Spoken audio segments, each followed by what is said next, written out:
All right, cool. So I want to kind of put this phone up, so I'm not really focusing on that. But right now we're recording on both. But bro, I want to thank you for taking this time, man, just to really sit down and really have coffee. You know, we come from a long way, and I'm thankful for this moment, bro. This is how we started. You know, it's funny because when we thought about doing this, that's the first thing I said. I said, you know, years ago we actually sat in the coffee shop. We would get up real early and actually meet Before work, before work. sit down, write grievances, discuss ways how to write a proper grievance, and we got better at it. Discuss how we were going to really get better at just life and dealing with objections, in my opinion. That's the really big part Dealing with about speed that. bumps in life. Speed bumps. I think more so back then, that was a way after we didn't sleep all night thinking about what happened the day before. And we knew most of the time, we knew what was coming down the pike. What we were doing, I think more so at that time, we were fighting it. Like we wanted to be the opposition to what they were trying to do. And when we say they, I'm not. At the time, it was UPS, but what is it now? Like it's always as we get older, it's always something like opposing us or trying to intervene on what we're trying to do. Do you feel that those seasons that we were in were intentional in terms of where we are at now? And I'll say that in a way of, isn't it funny how we're right back doing the same thing? You know, so at the time where I was at, I didn't think that being in a coffee shop would really have so much, you know, impact on my life. And I really want to thank you for that because you invited me to those meetings in the morning. So do you feel as though how it all comes full circle? I don't feel like God makes any mistakes. And at the time, I don't think our minds were mature enough to understand which direction He was putting us in. And looking at what we're experiencing now, anything that pops up in our life, we take it with a grain of salt, or we know how to move around it or adjust. And I think that was a lesson. Dealing with UPS was a lesson. You know what I'm saying? We had good intent, but sometimes it was misconstrued as bad intent, or they thought we were always trying to get something, or it was just in their mind we were bad people. And I think that's how the Lord was building us up, if you ask me. With the things that we facing it now, like I used to say back then, I said, you know, if that guy lost his job, he'd probably go kill himself, or he wouldn't know how to function after he lost his job. And I said we wouldn't have that challenge. We'd know how to keep on going. And a lot of people, they focus on that little stuff, which they think is big. UPS is probably one of the best jobs you could ever have. Right. But when you kind of step out on faith, right? When you start filing those grievances, those are steps that we are taking to step out on faith, if you ask me. Because the first time we filed a grievance, it was like, man, they're going to come after us. Like, there are going to be consequences for what we did, right? But then after a while, we said, no, I'm going to keep on filing grievances. I'm going to keep on correcting this issue. I'm going to keep on trying to fix it. So then I believe that's when our faith increased. Bro, check this out. I want to see if you remember this time. You were down Virginia, and I had just went full time. And it seemed like I just could not get the enemy off my back. And I remember calling you one morning, and I was going to really risk it all. I was about to give up. This is the truth. I don't know if I ever told you this, but I was going to throw in the towel. It was a morning I walked into the facility, and I received my first, I don't know, maybe 5-day suspension. I didn't know anything about the procedure, and I called you, and you talked me down.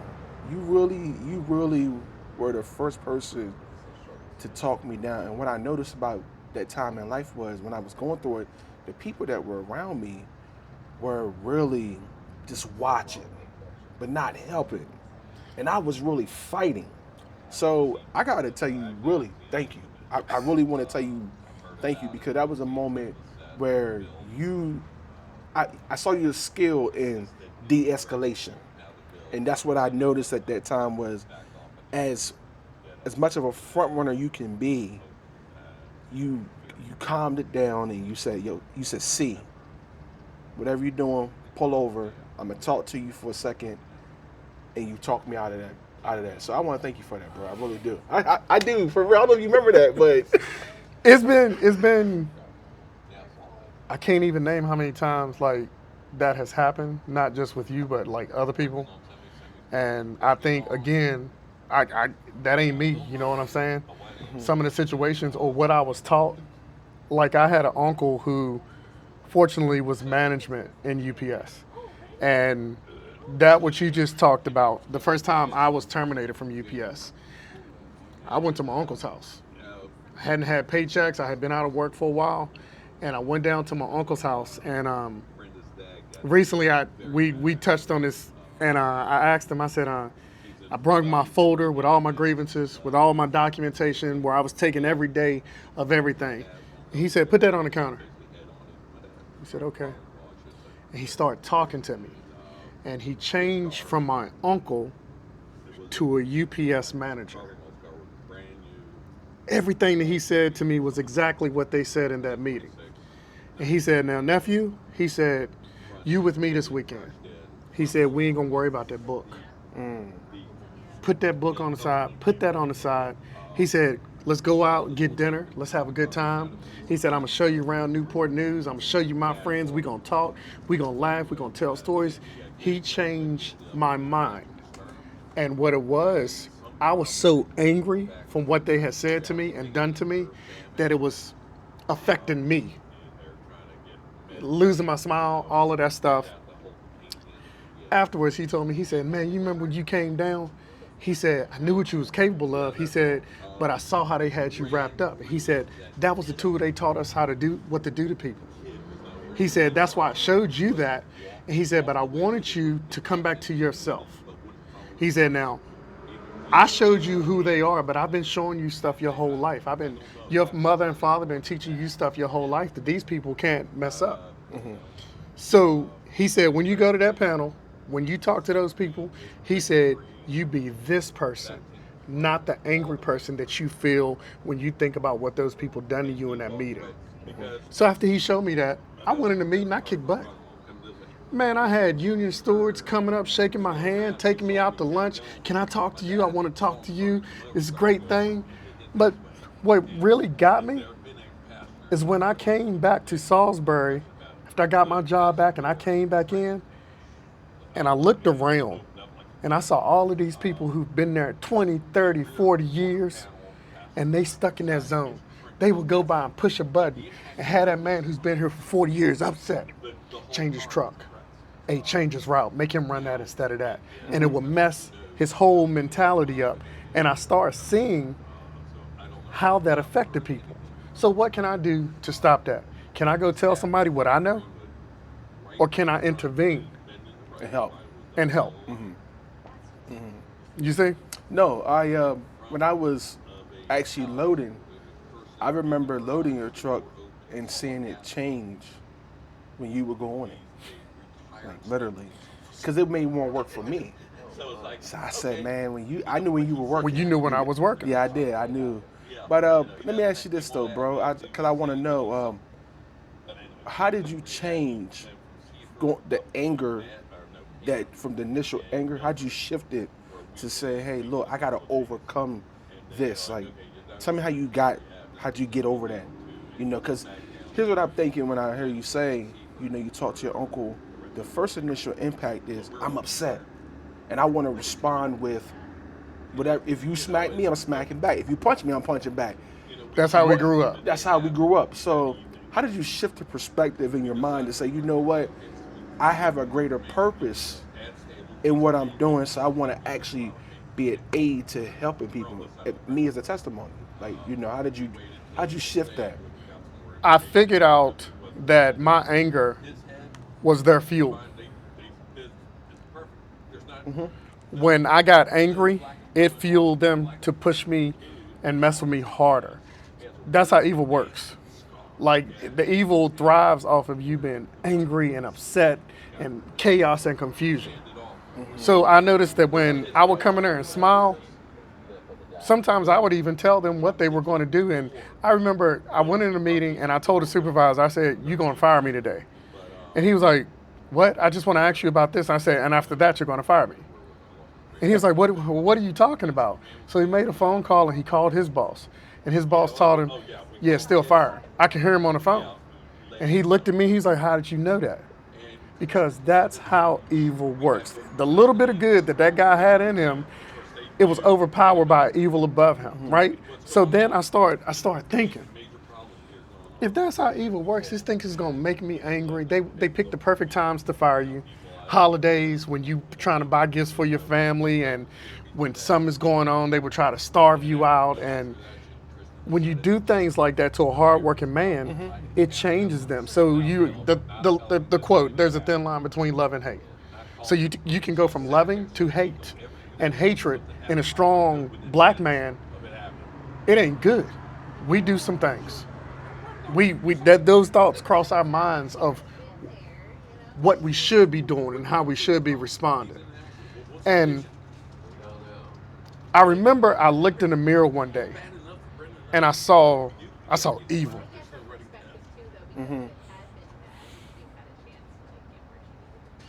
And I said, I can't be like that. The blood pressure's up because I knew what was coming. It's bad. It's very bad. But that's what the enemy wants you to be. And it just something triggered where I don't want to live like that no more. I want to help people. I want to fix things. That's what my design was. So when you mature, you start accepting that. And no matter what somebody puts on your table, no matter how full your cup is, Right. like you start to realize what your purpose is. You see? Yeah. What did it for me first, as I'm just listening to you speak about it, and I'm just thinking about how I can relate to it. My mom had passed away, and right after she passed, I came home. I came back from work.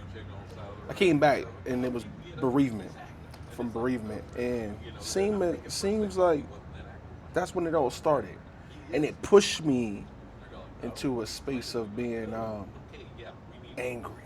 That's why I'm asking, because I think the testament is that how people see us, they see us now, and they say, "Okay, Joe, you're calm. How'd you?"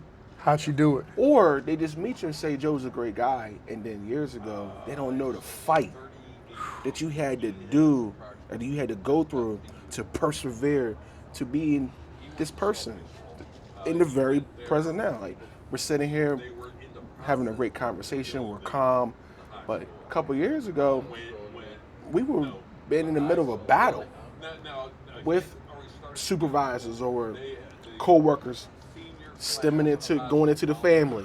So that's why I wanted to know, you know how'd you get here? Because think about it, just think about this: how did we get here? Like, literally, how did we get here? How did you get from where you were at to this destination, or this mark in the road, or season in life, right? Even in the present now. Because what I noticed was, in life, things start to take us out of how we were raised, family morals and values, and I didn't realize how far I was gone. You know what I'm saying? Does it make sense what I'm saying? Yes. I didn't realize how far you had strayed.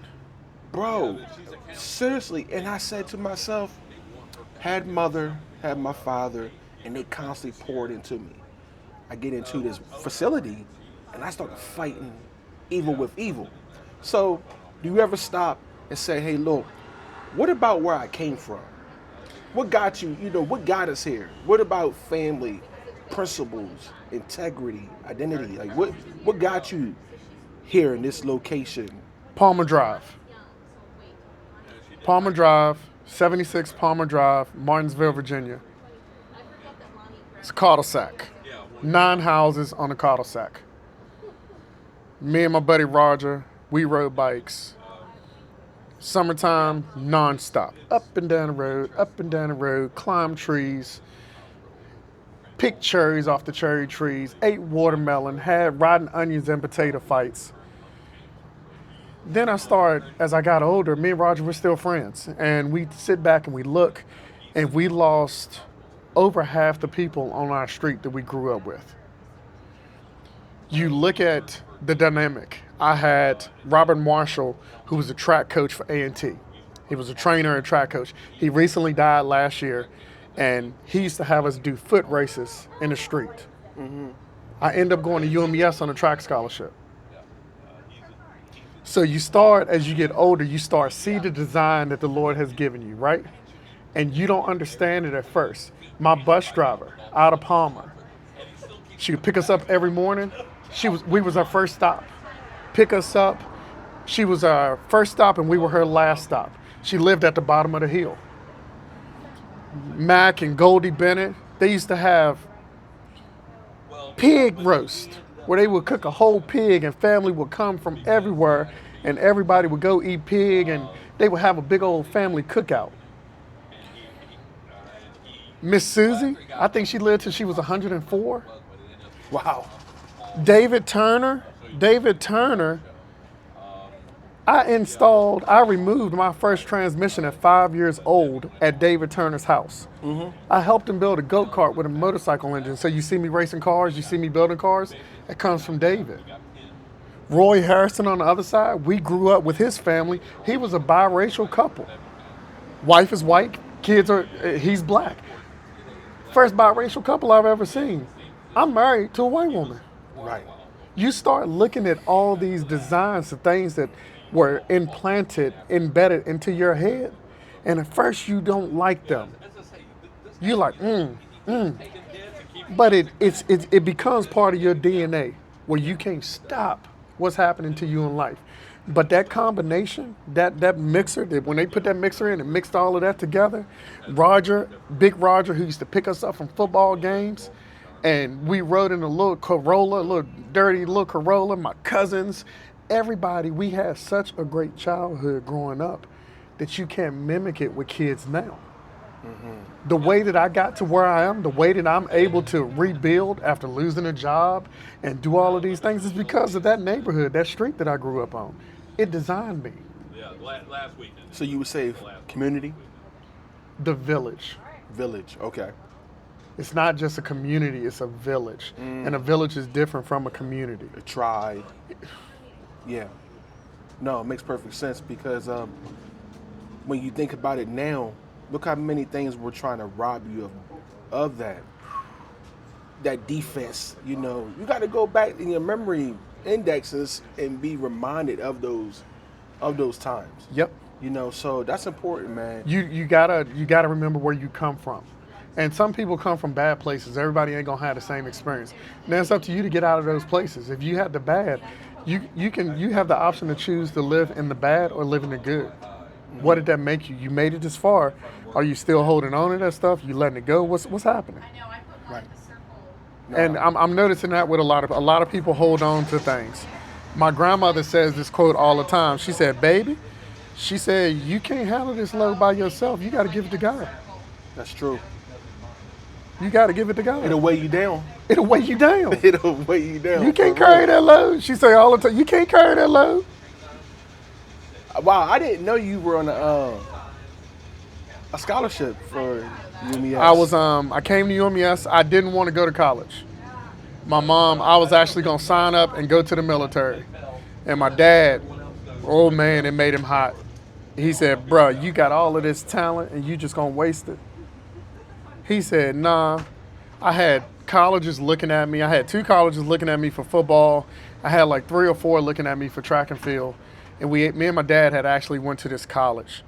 I'm not going to even say the name of the college, but we went there and they was like, "Yeah, we want you as a strong safety. You're fast, you can hit hard, blah, blah, blah." And I looked and this guy walked past me. And I was like, "Man, that dude's swole." I looked at my dad like, "Good Lord." And the coach is like, yeah, that's the water boy. What? I said, Dad kind of looked at me. He was like, And he walks away. And we get in the car, we leave, and we're going back down the road. He said, Joe, let me tell you something. He said, anything that they do to get you bigger than that, it ain't natural, man, and you don't want that. I feel like that's a whole gym. Can you say that one more time, because that's a whole gym. I left high school weighing 137 pounds. Yeah. And he said, when that guy walked past, me and him both kind of looked at each other. He's like, man, that's the water boy. The coach was like, that's the water boy. And I was like, what in the world? Like, how in the world? How am I going to get up with these dudes? You know what I'm saying? And he was like, oh, we'll bulk him up. We'll do this, blah, blah, blah. And I'm like, dang. Dad cruising back down the road. He said, man, anything they do to bulk you up, he said, man, you don't need, man. He said, that ain't natural.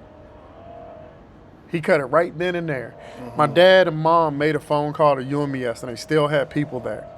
And they accepted my application a week before. I wrote a story talking about the 400 meter, running the 400 meter, and I related it to life. The first 100, you take off sprinting. The second 100, you get in your stride and you try to maintain.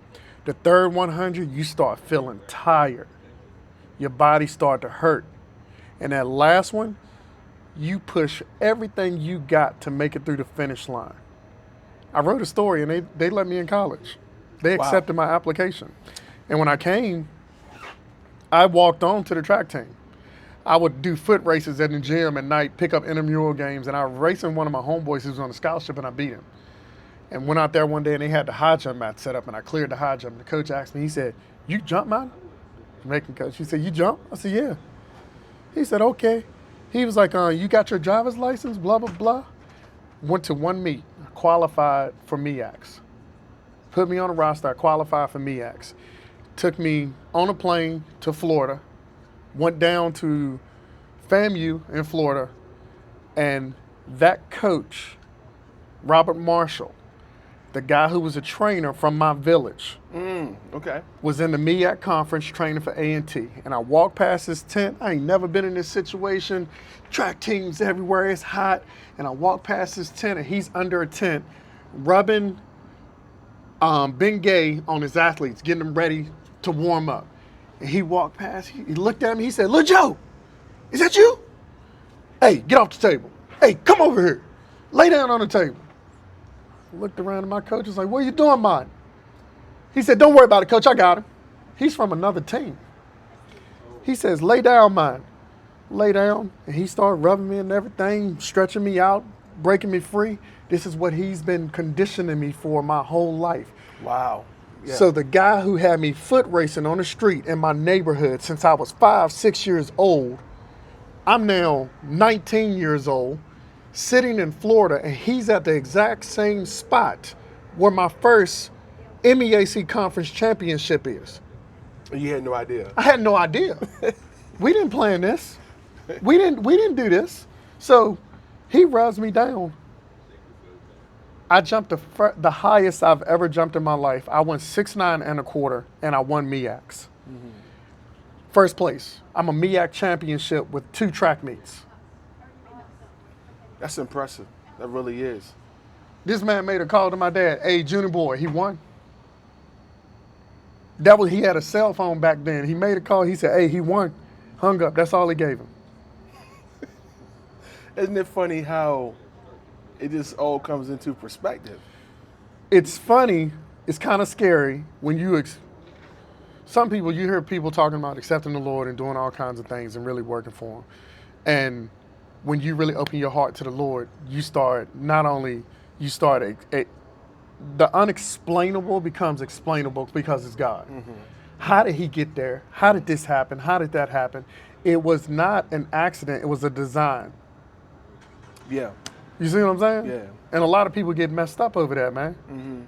I think that just saying that alone just makes me think a lot just about where I am, kind of, and even this conversation, because God really will put the right people in your place, in your life, the right place, right time for y'all to, hey, you never even know how someone's going to be helping you walking through the coffee shop or at the track meet, at a school meeting. Come on, look at it. Look So at it. What he it, presents you with. exactly. So when we don't resist life, and because think about it. Think about when I'm gonna get to my point. When we don't resist life, it's like I'm trying to give you this so it can help you, almost like a parent. You know how your parents would say then it was be off the phone a certain time, you know, in bed a certain time because they knew what the day coming was going to bring to you. Yep. So now it just makes me think about how we should be more intentional about life. They were Positioning. preparing you for a good day. Yeah. Like they were setting you up so this is a less possibility he's going to get in trouble at school. He's going to do something to get himself in trouble. All of that is it's a lesser of a possibility if I make sure he gets in that bed and get rest, right? Mm-hmm. So this is pretty much what we're doing now. Like you at a point where you learning how to rest and use the most of yourself, in my opinion. Mm-hmm. And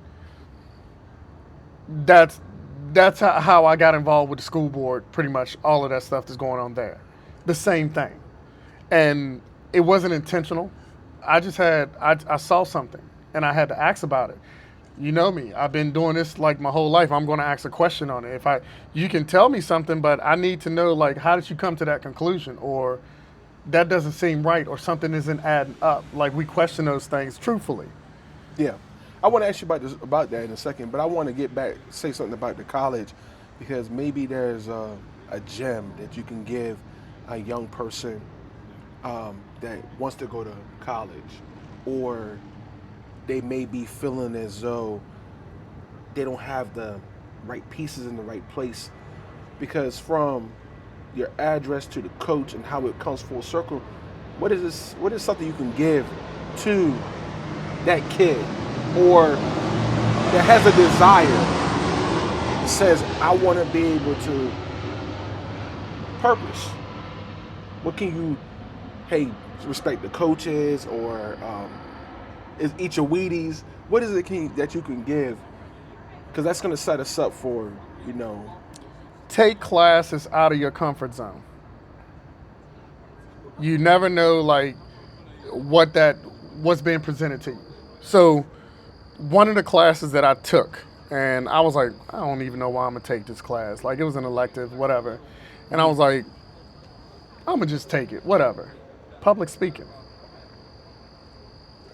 You took public speaking? I took a public That's speaking impressive. I class. didn't know that. And when See I why went this is in- important. I'm not even thinking, So when I went into the class, I cannot remember the doctor's name who was teaching us, but he was a tall brother, bald head guy, suave, smooth, elegant, and he moved so crisp, and he talked and he captured you where you wasn't falling asleep in class.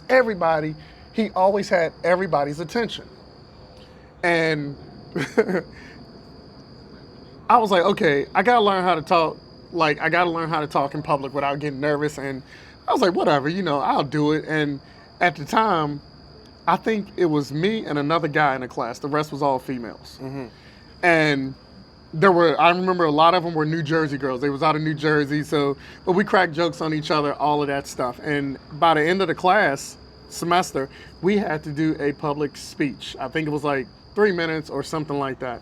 And you had to speak on a subject, and you had to address, and you had to do all of this. And Mom, forgive me, but I made up a character where I was a PIMP, and every girl in the classroom was on my team. And I made names for each one of the girls, and I related it to each one of the girls in the classroom. And by the time I got done speaking, and the way I carried it, it was so smooth and like suave, kind of like the guy who showed me. But I remember looking down, and either everybody's head was in their desk shaking like this, or everybody was back in their seat laughing. And I remember I looked over at the professor, and he was against the wall, shaking his head like, oh my God. And he looked at me, he said, A. That's what he said. He gave me an A. But he said, you made it imaginary, you did everything that I asked of you, it was perfect. And then I was like, wait, like, and it released me to be able to like talk to people like that and captivate the audience. I saw like what he was doing as far as like, boom, like everybody was focused on him. I was like, oh, it like clicked. I was like, and what he was talking about was the truth. Truth captivates people.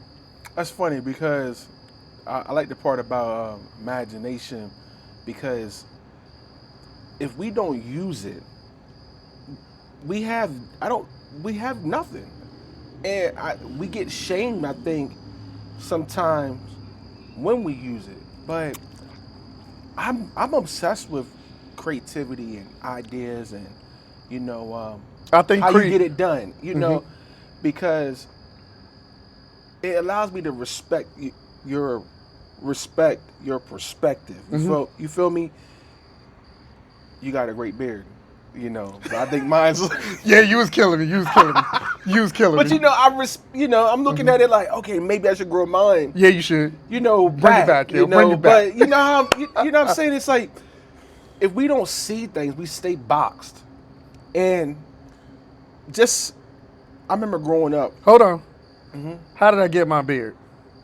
Well, I mean, what made me start growing a beard? Maybe it could have been that track coach, or the or as you put it, my mentor, my mentee from UPS that first said, "Hey, I'm going to get this doctor's note, and I'm gonna grow a beard, and I ain't gonna cut my face. I ain't got to worry about no more bumps cause I hair curl." That's true. You educated me, the student educated the teacher, right? On how to be. I'm gonna tell you how you gave me the strength and know how to go research it. Hey, look it up. That's one thing you always tell me. Make sure this is done before you go in to whatever this situation be, because this is gonna happen. This is gonna happen. This is gonna happen. I would say, all right, cool, and most of the time it was true. Or if it wasn't, it's because something was left out of it. But the backing to it was, that was still going to be true as well. So I knew that I was having the problems with bumps on this one side. I still get them now, slow. Me too. And so I went to the doctor, and I told the doctor, and it's this long word. I can't even really. Flashitis or something like it. It's super long, and we was just like.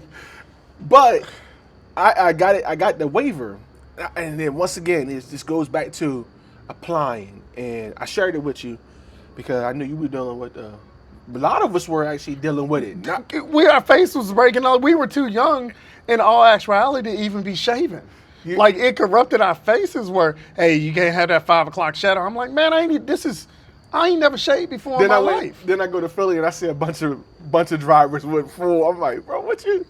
Hey, you gotta get that waiver. I'm like, oh, okay. Well, not even that. No, it's spread all over. I'm up in New York. I see everybody with beards. Remember that phase where they didn't want us to wear wide brim hats? Yeah. Remember the supervisor came in and stole all the wide brim hats and put them in a corner in his office. Everybody said, hey, man, that's not UPS approved. It has the UPS logo on the front of it. Like, we ordered it from UPS. And they got upset over it. Mm-hmm. Everybody that comes to my house has a wide brim hat, and I just laugh internally like, yo, what we had to go through? Yeah, exactly. We had to go through. Maybe it was to get that hat. Life really will, give you some perspectives of we had to fight, and even right now we're standing on the backbones of people that were before us, that we get a chance to have these luxuries of life, even in our immediate communities. And if we don't continue to progress and be intentional, we lose it, or we stay the same. Everything stays the same. I gotta tell you this. I don't know. I hope this isn't I hope I don't say this the wrong way, but I remember one time I delivered to, I think it was, it's called Rumbly, Rumbly, French. Frenchtown. Some people down there told me they never been to Salisbury. Now, within the distance, that's to me just a date. I'm going to get breakfast. And I said to myself, how?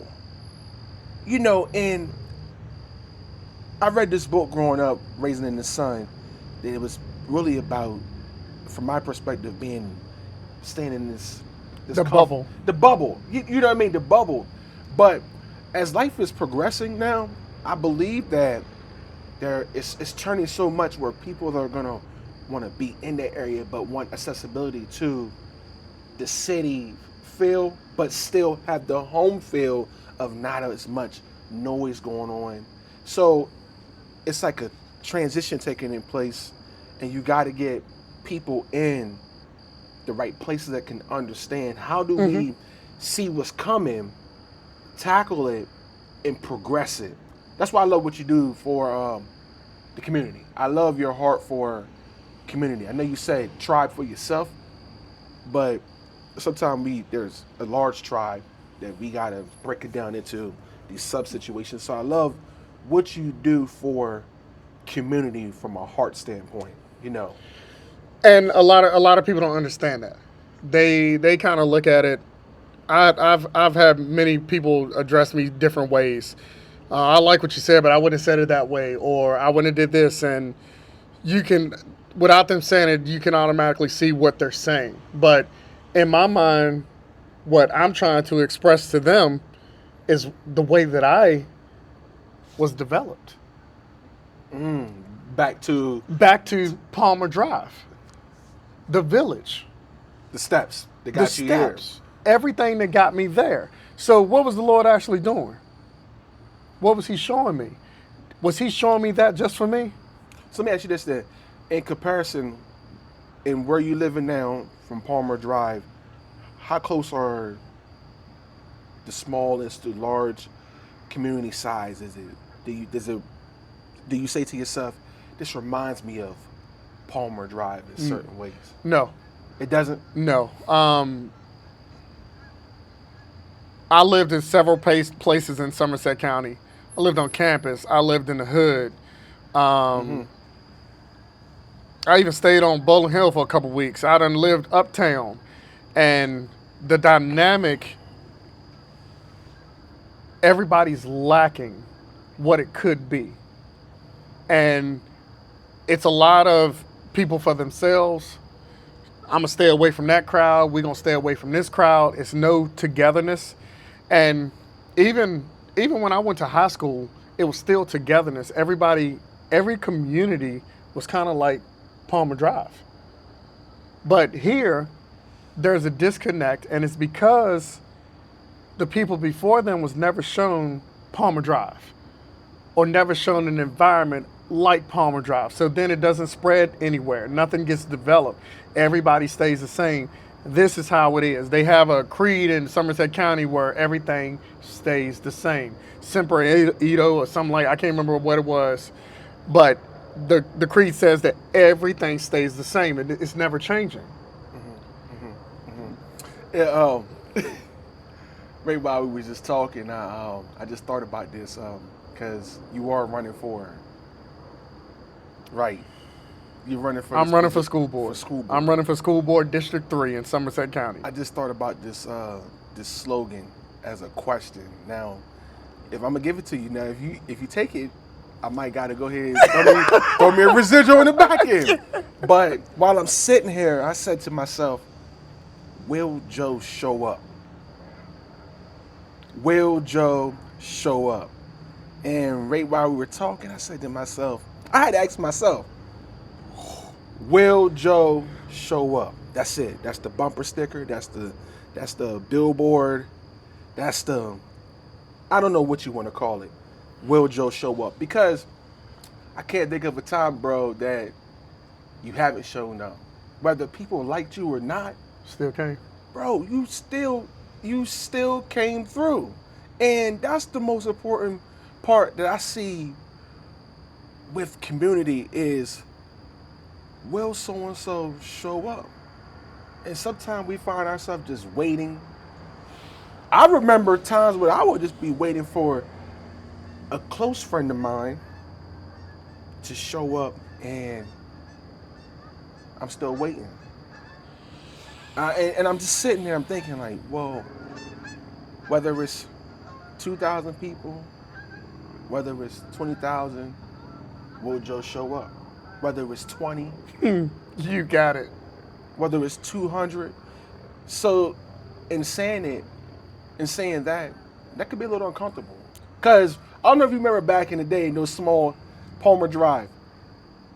Maybe you had this, maybe you didn't, but I live in a small town as well growing up for a little while. The fire, it seemed like they had fire sirens on right over top of your house, and they would go off, and you see guys just jump up out of the store. They'd be at dinner, and they take just, off. They just take off, because guess what had to happen? They had to show up. That was the dedication that they signed up for in life, or just their occupation. That's related to their occupation of serving, volunteering in the fire department. And it's like, the family knew that when that went off, guess what he had to do? He had to show up. Well, no questions asked. No questions asked. You know that man was going to try to save your life as much, or your family, or whoever's life, as much as he possibly could. And sometimes they don't get enough respect. And I guess that's the complicated part of really trying to get at, is that for the individuals that know that they have to show up, because if I don't, what would happen? What would happen if I had not called you that day when I was getting ready to lose it? I mean, because I never had dealt with that.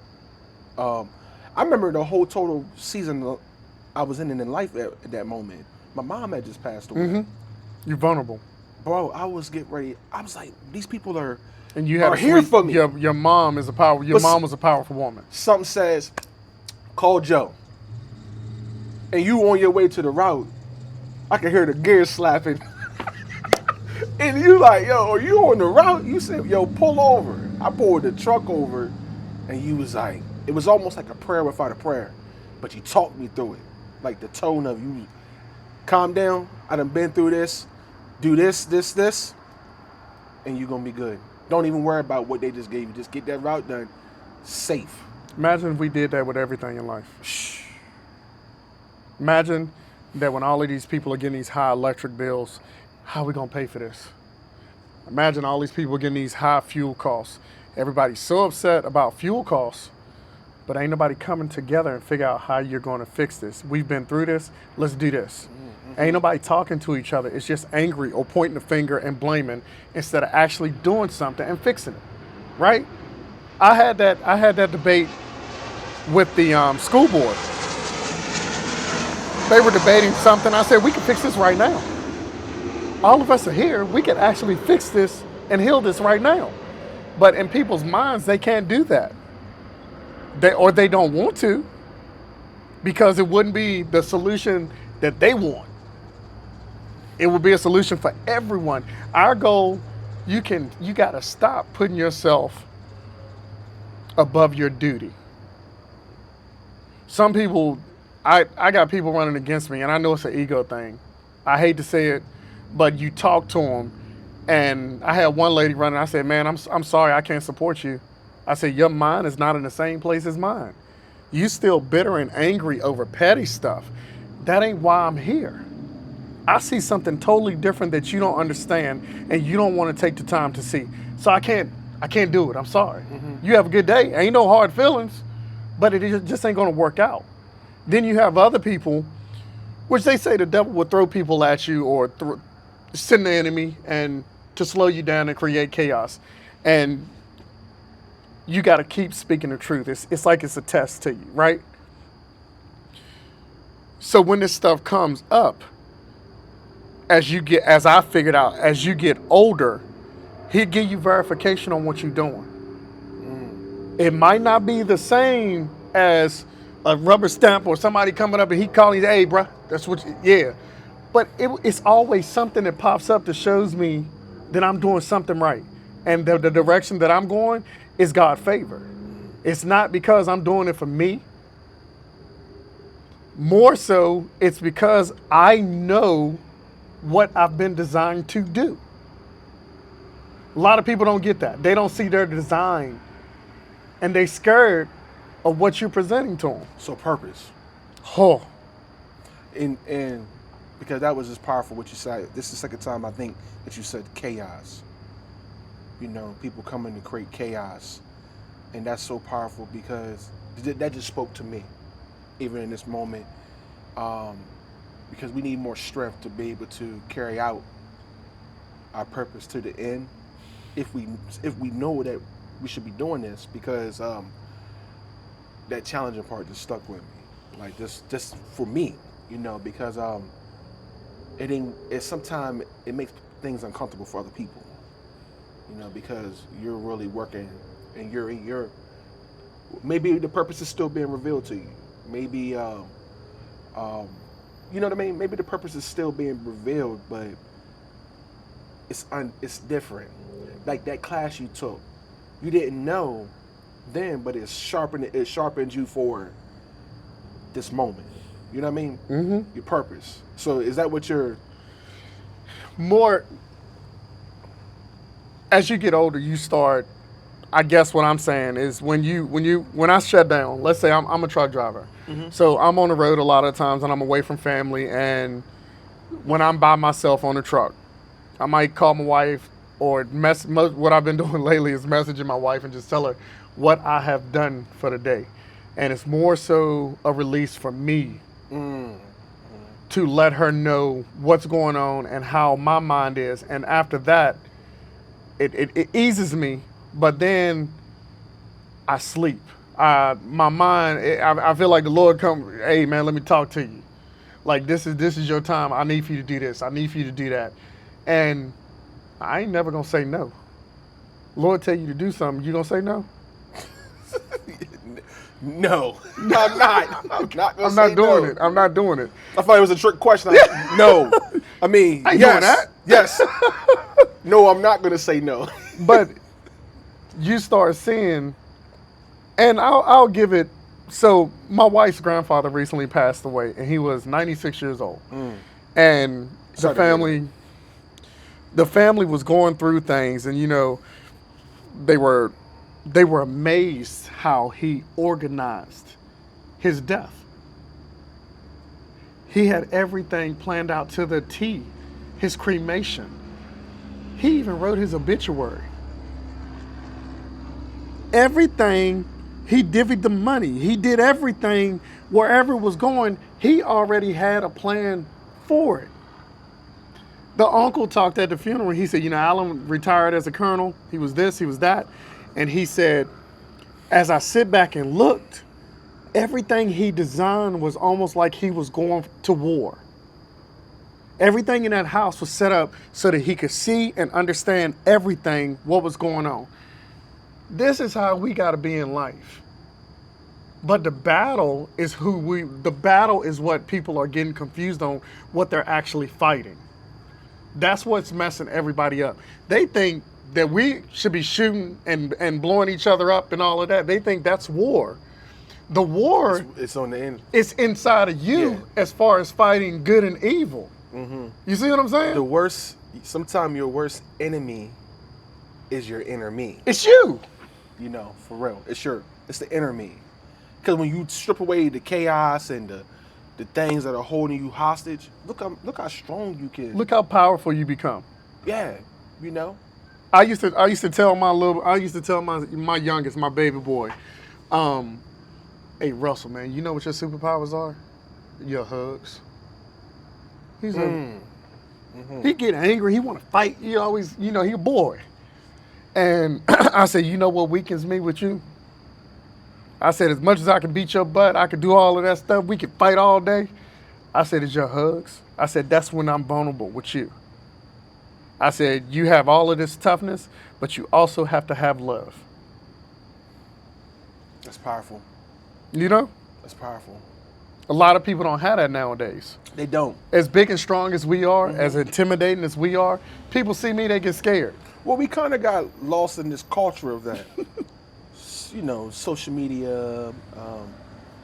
It's necessary to some points, but building the relationships, like your like you said, your parents could call down here, or you now could call to FAMU, and different relationships you making all up and down the East Coast as you're, you know what I'm saying? As you're growing through life, as But you're going. the relationships, because I think when back to the point of will Joe show up, is knowing that we have that relationship, and knowing that that's your hug to as you're putting it back to Russell, my nephew, my little nephew. That's my superpower. That's your superpower, is to show up. You can put your problems on my back, And I got them. and I'm gonna show up for you. I'm going to do everything I possibly can. I know it sounds crazy, but It's true. it's the truth. And just thinking about it, when we're just sitting here, I said, will Joe show up? Hey, I'm gonna be 30 seconds late, but will Joe show up? I'm gonna be 10 minutes early. Will Joe show up? Just think about it, bro. Life, will you show up? And that's what I've seen you do. You've always showed up. And I don't know how many people have ever sat down and said that, but I'm glad we get this opportunity right now for me to share that. It's like, will Joe show up? Well, I told you about that verification. Sometimes you think you always, I feel like you always skating the line sometimes of evil and good. Mm-hmm. And sometimes when you get to your weakest and you might be about to slip, might be able to, hey, I'm about to join over there. I had enough of this. You get that verification. Something happens to verify who you are and what your purpose is. It's been times, I remember I was riding down the road in New York, and that anger, that rage, that evilness was over me, going through some things, and I'm stuck in traffic, 17 up in New York, New Jersey, and had the windows down on the truck, wanted fresh air, and I was hot. I was bothered. And I heard his voice. Truck driver beside me lets his window down. And he said, hey, chicken hauler. I said, what in the world? I said, he said, man, you trying to get through this traffic? He said, y'all got them sensors on these trucks, right? You can't get close to nobody. He said, get on my 6, I'll push you through. Got on the 6. He carried me about 10 miles down the road, pushing me through traffic. We get through all of this heavy traffic. We come up on a toll booth. He pulls on one side of the toll booth, stops in the middle of the road. Hey, man, take my number down real quick. Wow. He said, it ain't nothing like that. Take my number down. I said, all right. Took the number down, and I called him. I said, hey, man, what's going on? I appreciate that, bro. Good looking. He said, you like driving over there? I said, it's all right. You know what I'm saying? He said, look, that ain't even why I'm calling you, man. He said, you sitting there in traffic. He said, I saw something beaming on you. He said, I saw a light shining on you. He said, you going through something. I said, he said, something, Dylan. He told me what it was. He said, whatever you think the solution is, it's not that. Lord told me to tell you that he's going to work it out. You just maintain your course. He's going to work it out. Never saw the man again. Never called him again. Verification. Yeah. Keep your course. He told me to keep my course. He needed that right at that time. Needed a heavy, CJ. Verification, bringing it back full circle, you said something tonight that when we're tying it into the purpose about, continue to stay on the course, stay the course. Because we find ourselves in seasons where you would second guess and say to yourself, should I have separated myself from this job or this opportunity? And that's where the mind starts to play with you. You start to second guess. Did I do the right thing? Yeah, did I do the right thing? And I will say this, man. Whether it fully makes sense to me in the now, or whether I'm still understanding what the true lesson was in things that I decisions that I made, I can honestly say that God has never he hasn't failed. So even in those seasons of being uncertain, I still walked out with some purpose behind it. Just like you can't make up the fact that you went to FAMU and you ran into. You could have been uncertain about what you were there for. Not even knowing you on Jersey, New York, and you see it. Look to the left, and you see a guy. So there's that verification, just bringing it back full circle. Your verification. And you verified me. You gave me some verification tonight. Just simply. It's there, isn't it? Yeah, just talking about the chaos, and you know what I mean. Like you just were talking about. You started with the chaos, went into like we talked about the purpose a little bit, and it reaffirmed me.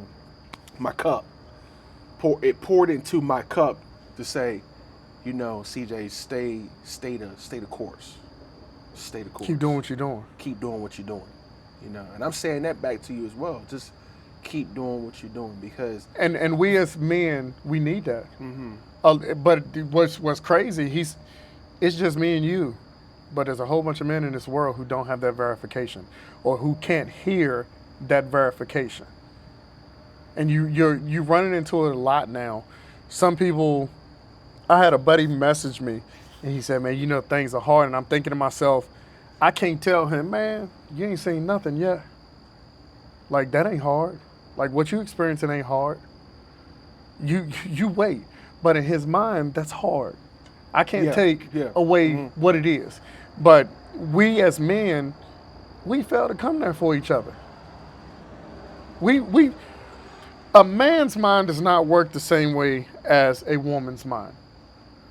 As much as we want to, like, I got good woman friends, I'm sure you do, but their mind still does not work the same way as a man's mind. So my grandfather, I grew up around my grandfather all the time.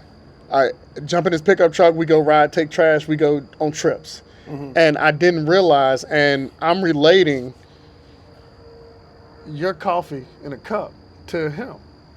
When I come and I sit down on Sundays and I remember my grandfather, we riding out in the country, we going out to homes and visiting men by themselves. I remember going to this one guy, he had his leg amputated. And he had his big German Shepherd sitting on the front porch, and he had a 1-bedroom house. It was so cool. It was under these trees, and I remember sitting on the porch with the German Shepherd and being terrified of the German Shepherd. And my grandfather would go in there, and he'd talk to that guy for like an hour. But it didn't seem like it was an hour. Or he would go over here, he'd take such and such a bag of salad that he grew out of his garden. We'd go over and put tar on top of the church and seal the roof. We would go over here and talk to this person. We would go pick up cans. We would go sell cans. We was doing all of this stuff. You know what it was? Fellowship. And serving. Fellowship giving a man confirmation on who he is. Mm-hmm, mm-hmm. People used to come over to the house and read and with Bibles, and my grandfather was an elder, and go over Bible verses with him. Well, what do you think about this, Elder Joe? Elder Hylton? What do you think about this? And what my grandfather stuttered. It would take him forever to get the word out, but he was providing verification and knowledge to men. Wasn't women. I don't ever recall a woman coming over to the house and sitting down with my grandfather, but it was men, strong, powerful men pouring in, who sought after each, and that's how they did. Mm-hmm. And so nowadays, you might have young brothers or somebody come through, it's hard for them to even speak.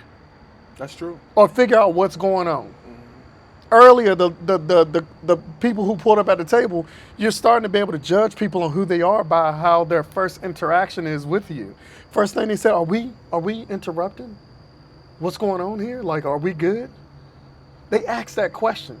Nowadays, people don't do that. Their first their first interaction with you is hateful or mean. Why are you doing it? Why are you doing In a it? negative context, like, what are you doing that for? Why? Like, get out of it. Get out of here. Yeah. What is this about? What's going on here? I liked what you said about your grandfather about how he was pouring in, because it's just a testament of how things get to the next generation. I found out my grandfather on my father's side, he was I think he was assistant pastor, and it gets poured down.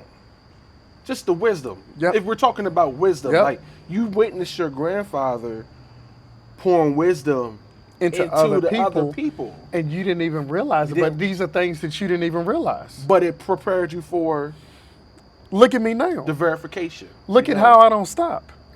Now, what if you do? What if you did stop? That's the point. What if you didn't show up? What if your grandfather didn't show up? Who? This is what you have.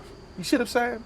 And I just think about how many times people have tried to, even now, they try to take you out of saying, I don't know why you have to go and get those watermelons for the neighbor down the street. Why you giving that? Yeah, Why you got to you know, do this? Why you got to do that? Serving, to me, it supersedes what you're doing. It's a bigger cause to it. You know, I have a lady that was very close to my mother, and when my mom passed away, it's like I can look in people's eyes now and know that they miss my my mother as the fellowship. And they or see you, they see your mom. maybe it's that, you know, and I think that could be part of it, but she's equipped me with this ability to, I can feel her saying, don't stop checking on my people. And I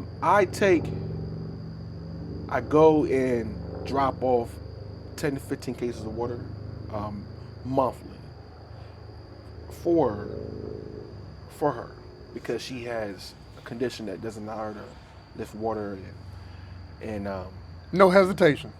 you know, this is crazy though, because it's probably been about a year that I've been doing it, and I say this, there was a time I wasn't doing any of that, but serving to me now, it takes on so much more.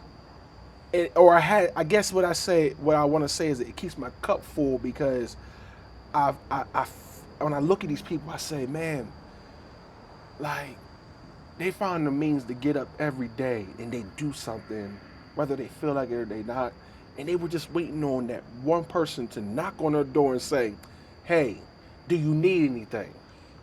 And it's crazy, bro, because now I step into that, and I don't want anything from it.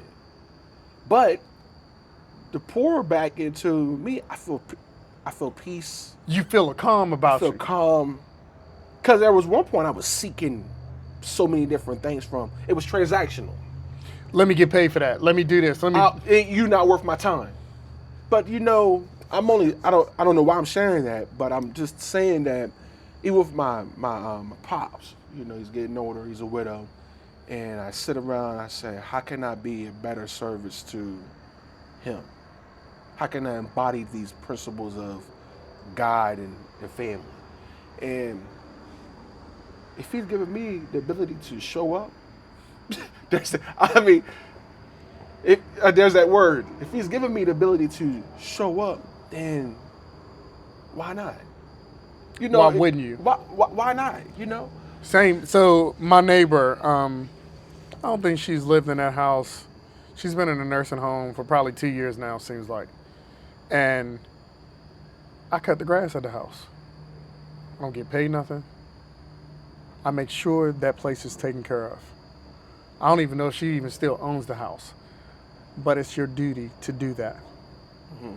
I remember my grandmother used to go and clean my Aunt Charlotte's house.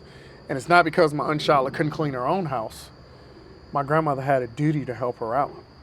She'd working all them jobs. She's doing that. Her husband doing that. I'm going to go over and help them out. They ain't got to pay me nothing. That's what I do. That's my job as grandmother. She would come down and sweep and mop our floors and help us out or show us how to do things. Nowadays, we don't have people who are dedicated to service and continuing to show people how to live life. That's what I'm figuring out. Yeah, because the state of the future is, I'm just considering like what you're doing and what you're advocating for.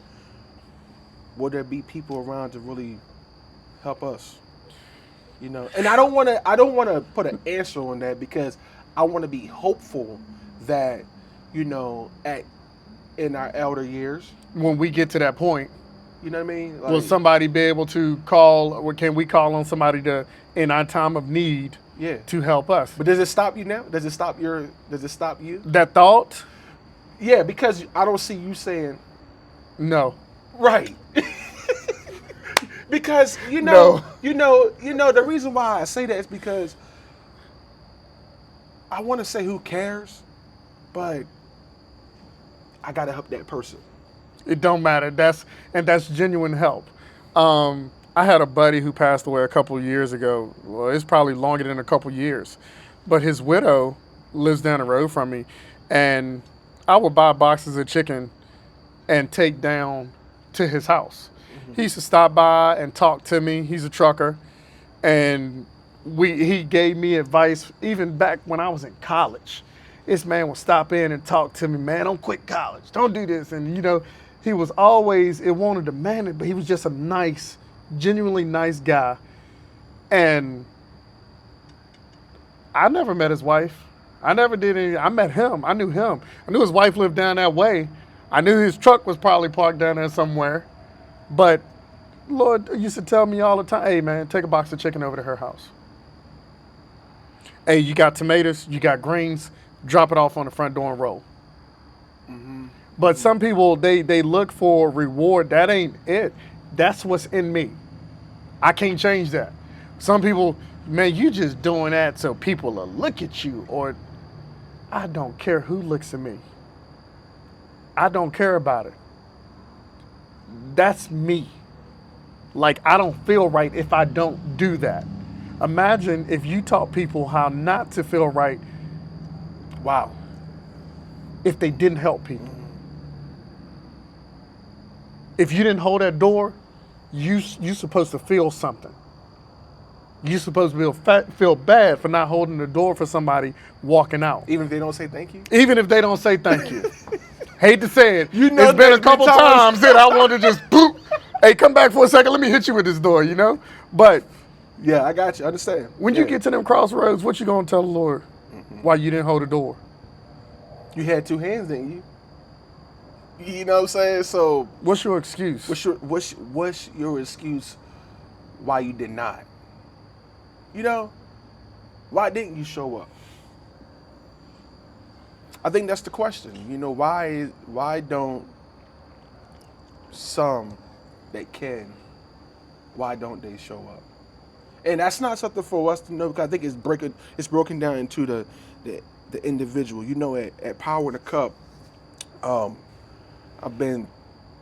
I'm so thankful for Power in the Cup because it's helped me filter out the anger, the chaos, the resent, depression, anxiety, and the cup being a reflection of who we are as individuals. Sometimes, we want to say, well, we want to judge, but what about the judgment that's really in your cup? Like, what's causing you to judge? We want to hate.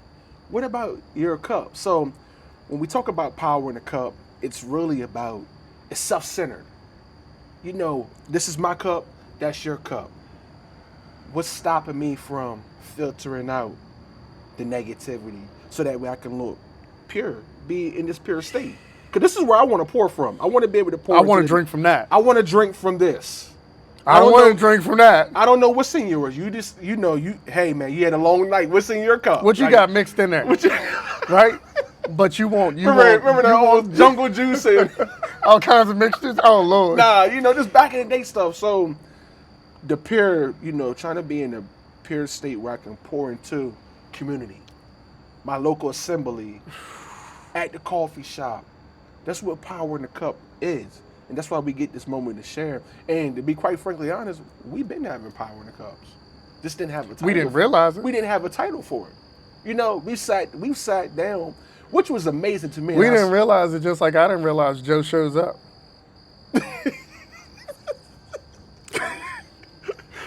I'm telling you, man. I didn't realize it. Joe shows up. Will Joe show up? Will Joe show up? You know, and it's amazing because I wish more brothers men would sit down like this because it's a safe space, so it's calming. And when we were at UPS before I would go in, it actually helped me to just sit down at a coffee shop, get your little drink, got us ready. Got you ready. You were up early. It's almost like going to the gym. Or before a football game. Yeah, you know. Hey man, this is your zone. This is what you got into. Yeah, let's go. I used to jump rope before I jumped. I had to jump rope because it centered my mind. I was like, everybody got different things. Some people, they get up there to do the triple jump. He started clapping. I want to hear the clap. That's what it prepared you for. Right. So, what you're doing with Power in a Cup, what does that do? That prepares people. That gives people hype for life. What you're building is you're about to give somebody the highest jump they ever did in their life. Off of that. Off of something as simple as that, pouring into a cup and filtering it out. Pour your troubles in that cup. Let me hear it. That's true. Then we're gonna filter it out. Mm-hmm. I saw when you first invited me over to, was it Rise Up? Mm-hmm. Shout out to Rise Up. Shout out. That's the spot, man. Yeah. When you invited me, I wasn't expecting that. And like again, it brought me back to my grandfather. It triggered a chain of reaction of memories. Now you see them movies where everything starts flashing through your head. Mm-hmm. That's what it did to me. And then I started seeing people around the table focusing and people longing for the same thing that I was. You see what I'm saying? Mm-hmm. And a lot of people don't have that. They don't know how to verbalize it or speak it out. That's what that Power in the Cup did, man. So I encourage you, don't stop.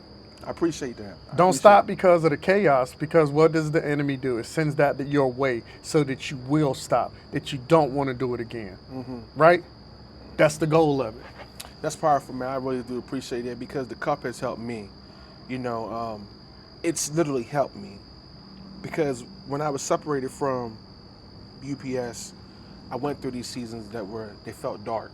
And I remember my cup being dark. And I didn't see a way out of it. And it's me showing up, getting poured into by others' stories and their testimonies. It helped drown out what was in my cup that was holding me hostage from getting to this position. Now at Power in the Cup we do the cup check, 1 through 5, 1 being the low, 5 I'm overflowing. That's the scale, and that kind of centers the table. It lets us say around the room, hey, look, where you at? Where's this person at? How can we get you up there? Yeah. What's stopping what we you need to do to help to get you to that 5, the overflow? Without asking, hey man, you good? Like Eric, now where your level at? Yeah, and you can see it sink out of people when you start doing that.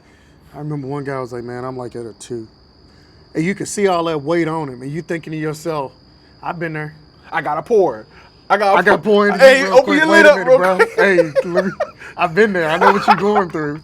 But a lot of people don't understand it. And again, I encourage you to keep it up. I don't know what's motivating me right now. I really don't. And it's not the will of I'm gonna get them. I've been there before. That ain't vengeance. Yeah. So you know I had to get that out the cup. You got to get rid of that. Like that ain't your purpose. Like, and a lot of people don't understand that. And it's more so that joy that we talked about of just helping people, that feeling that you get. It's almost, I don't want to relate it to sex, or some people say, I guess they get high or something like that. And it's the ultimate feeling. Oh my God, it's amazing. Helping somebody is on that same level. Mm-hmm. It really is, man. Helping your community, establishing things, showing somebody when you off this earth, when you gone, when you in that casket or you ashes, and people walk past and be like, man, you know, Mr. Joe helped this. Mr. CJ created this. It supersedes. It supersedes all of it. So it's unending at our time. Like I see what you were getting at. It's infinite. It's infinite, but a lot of people, they don't understand it, and that's the sad part. So what do? We keep going. That's purpose. Whew. That's really, truly purpose. You feel that, the air? You feel that? It just came through here. You did. I felt that, That's bro. power, man. I was like, yo, that's what you just explained was purpose, and because it supersedes. It's that ripple effect. When you skip the rock in the ocean and on the other side of the world, it's the crazy. You know what I'm saying? It hits. Yeah, that's purpose. I've ran into, it was this, it's still, I had a buddy, he calls me on Facebook, and he's in the church and everything, and I told him the other day about this story when I had parted ways with UPS, and I was out trucking, and I was on the road 4 or 5 weeks at a time, and I'm missing my babies, I'm missing my dog, I'm missing my castle, as I call it, my home, my driveway, my cutting grass, the hollow. I'm missing the hollow, missing my pretty wife. I just want to hug her, you know what I'm saying? Mm-hmm. And we were in Atlanta, and I made a delivery to UPS. Fresh Daily, you remember them boxes? Oh, yeah. Mm-hmm. I had a truckload full of those boxes that I brought from Texas to there. And I had to deliver there. And UPS took forever to unload us. And we ended up running out of time, and we had to find somewhere to park. So I remember looking at everything, and I'm like, here I am back on this daggone property. I don't want to be here. Seeing all of these drivers, seeing all of these connections. And we go to the truck stop, and it's full. Don't have nowhere to park. So we look up Walmarts. Walmarts let trucks park there sometime. We go in this Atlanta Walmart, packed. We squeeze the truck around the parking lot, and we found one space. And we squeeze in, me and my buddy, we had been driving all day from Texas to Georgia. And we pull up in this spot and turn the truck off, both of us get into bed, we go to sleep. We laying there going to sleep. Wake up the next morning, he said, hey man, I'm running to the bathroom. He's from Kenya. And he runs to the bathroom, you know, and I'm sitting there in the truck, and I said, I'm gonna clean the truck up. So I'm cleaning inside, I'm cleaning outside of the truck, polishing rims. And he comes out the store, and I ain't never seen this dude smile. Peter comes out, he says, man, he said, I think I just met an angel. I said, what you mean you think you just met an angel? He said, there's a lady in Walmart, and I was in the bathroom, using the bathroom, and I thought it was over the intercom. She's singing. It's the most heavenly voice I ever heard in my life. And I said, what? So I'm sitting there, and it clicked. I said, pull up a video. And I pull up Durandus Pace, and I had just sent this video to my family because this lady reminded me of my aunt who had passed away. Durandus Pace, Anointed Pace Singers. Mm-hmm. And I said, is this the lady? He said, that's her. I take off. I go through the store, and when I hit the door, right before the automatic doors open, and his voice hits you. She on the other side of the store. Gave you chills, goosebumps. And I come around the corner, and I'm feeling heavy because I ain't seen my family. I ain't seen all of this stuff, and it's on me. I'm about to turn this, and it's in Atlanta. Yeah. And she was singing, and she was singing, and she cut them eyes over and looked at me. She said, hey, baby, and kept on singing. CJ, when I say powerful, mm-hmm. She was singing, she was preaching through song. And there's another verification. What you're doing is right. It's okay, I'm gonna take care of it. What you're doing is right. Keep doing this. So now it makes me just wonder, just thinking, remember I just asked like, why would why would you stop? We're talking about stopping. You got to continue that journey Whew. because you already know that someone's gonna meet you on that journey to verify Your purpose. the purpose. Because will Joe show up? If I got to go to Atlanta, I'll be there. there's somebody gonna meet me there. That's all I know. I'll be there. You know what I mean? I don't question it no more. You sure you supposed to be doing that? That's you second guessing. That's not me. That's you. I said, I don't listen to you. I listen to him. That's all. That's all, folks. Yeah. I really appreciate this. I do because I got something out of just this conversation, It's perfect. and this is why I do it because the story strengthened me, and yeah, it's about the cup, man. And I love what you're doing, man. I love your passion. You've always showed up, and when we were talking, that's what I thought about. So, will Joe show up? But I gotta ask, man. The cup check, man. What would you say? Right now, Yeah. your scale is low. The connections and the people that I spoke to today I went for a bike ride, and some of the verifications that I think 5 people stopped me on a bike ride. You a 5 already? You automatically a 5. Random, just, hey, I don't know if you remember me, and I know we ain't the same political field, but I thank you for what you're doing. I couldn't do that. You're a strong man, like you couldn't. I couldn't do it, man. I rode past this high school as the high school was letting out, and I'm on my bike riding past, and all the buses are coming out. Every bus, burr, burr, burr, burr. Throwing their hands up. Every bus. There he is. What in the world? What did I do? How did it get here? There's my verification. So if you had a 5 times 100 or 5 times 1,000, I'll take the times, okay? That's where I'm at. And after this, that warm breeze that just blew through, Yeah, that was that was from, y'all, they can't feel that, but it was here. Want it here? CJ, bro. For there it real, goes that was- again. For real though, bro. For real. I'm being real. That's crazy. But I'm charged up, man. And don't stop pouring. We Don't can't. stop pouring. We can't. For real, man. I don't know if you got a slogan. I don't know how close you are. Oh, to I got one. Somebody gave it to me tonight. Hey, and I'm telling you because let that be it. If it resonates, let that be it because this isn't the end of the road.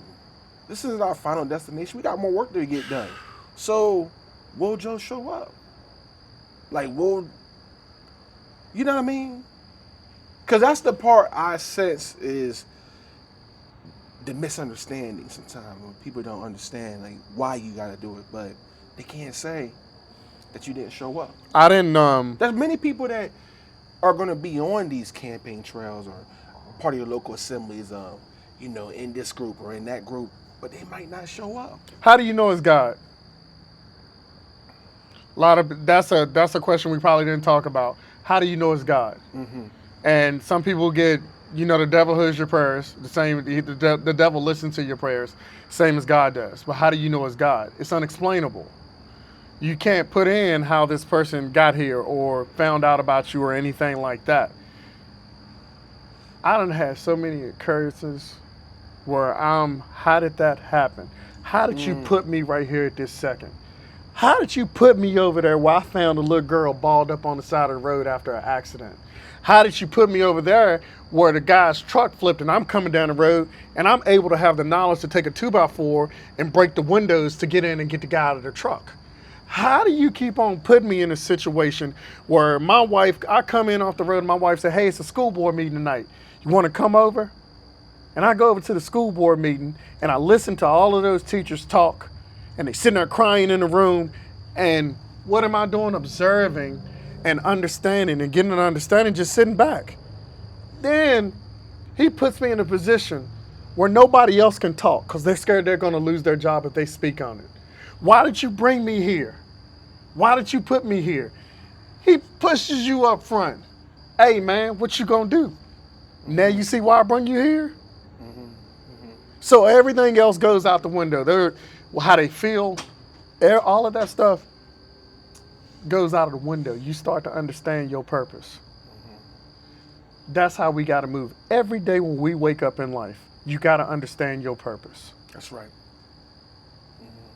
Don't let it confuse you what you're doing. That's my advice to you.